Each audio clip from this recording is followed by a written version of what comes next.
What inspired you to become a conductor, Marin? Well, are your parents musicians? Yes. My parents were and are professional musicians, so I didn't have any choice, and I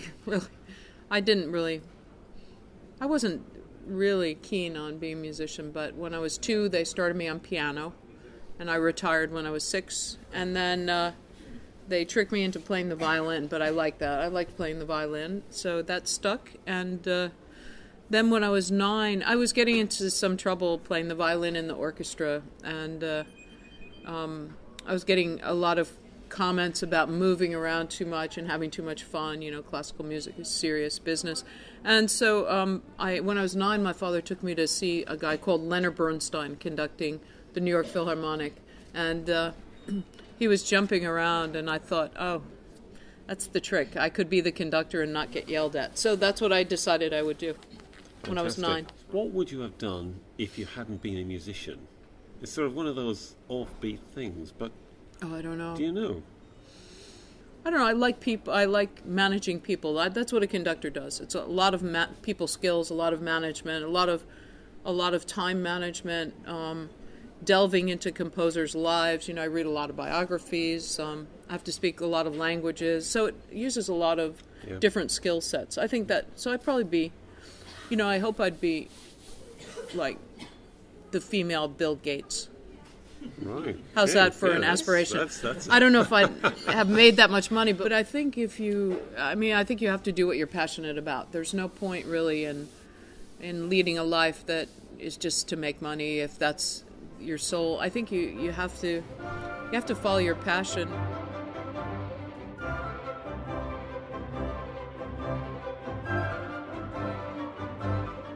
Said I love playing the flute, absolutely love it. In grade 7, he was quite young, so he was obviously quite good. And he said, my mum and dad said they, I never make enough money to raise a family as a musician. What should I do?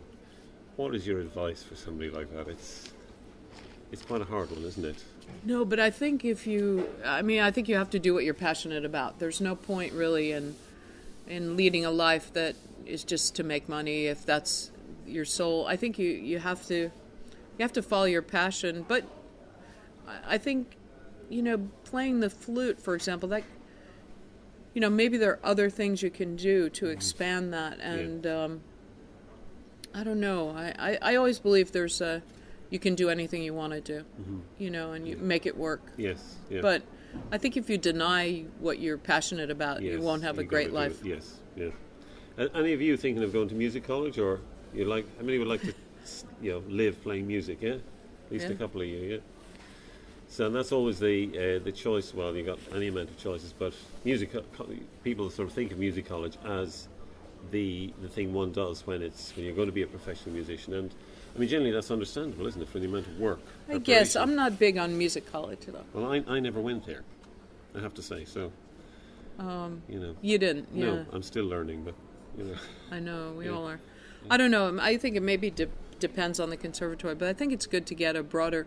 To be a great musician, I think you have to be a well-rounded person and know a lot of different things, history, and so that you understand the context in which art was created. Yeah. I mean, I back that up completely. And I think you do have to be quite single-minded, don't you? If you're actually going to be good on an instrument, good enough to be a professional musician, you do have to pursue. You have to practice loads. Yeah. You have to get great teachers and get great lessons.